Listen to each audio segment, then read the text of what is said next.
పోలక్క, నువ్వేదో గోబీ మంచూరియా చూపిస్తానన్నావు, మేమేమో మార్కెట్కి వెళ్ళి క్యాబేజీని తురిమి పక్కన కూడా పెట్టుకున్నాం. నువ్వు ఇంతవరకు షార్ట్ అప్లోడ్ చేయాల, ఇలా అయితే ఎలా చెప్పు అని అంటారా? సారీ అండి, చాలా లేట్ అయిపోయింది, ఏమి అనుకోకండి.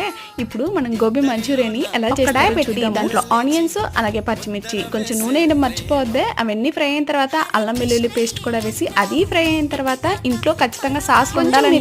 సాస్ అలాగే సోయా సాస్ వేసుకుని కొంచెం వెనిగర్ కూడా వేసి ఆ తర్వాత ఉప్పు కారం అలాగే గరం మసాలా కొంచెం కొత్తిమీర అన్ని కలిసే విధంగా కలుపుకున్న తర్వాత ముందుగా మనం నానబెట్టుకున్న చింతపండు పులుసును కూడా లైట్ గా వేసుకోవాలి, ఎక్కువ వేసుకోవద్దు. ఆల్రెడీ వెనిగర్ వేసుకున్నాం కాబట్టి పులుపు ఎక్కువైపోద్ది. అన్నిటినీ కూడా ఒక 5 నిమిషాలు అయితే ఫ్రై అయిన తర్వాత మనం ముందుగా గోబీ మంచూరియన్ చేసి పెట్టుకున్నాం కదా, అవన్నీ కూడా దీంట్లో వేసేసుకొని కలిసే విధంగా కలుపుకుని ఒక 2 మినిట్స్ అయితే మూత పెట్టేసేయండి. ఆ తర్వాత లాస్ట్ లో కొంచెం కొత్తిమీర అయితే వేసేసుకుని గార్నిష్ చేసేసుకోవడమే. దీంట్లో నిమ్మకాయ పిండుకొని అలాగే ఆనియన్స్ సర్వ్ చేసుకుంటే చాలా బాగుంటుంది. ట్రై చేయండి.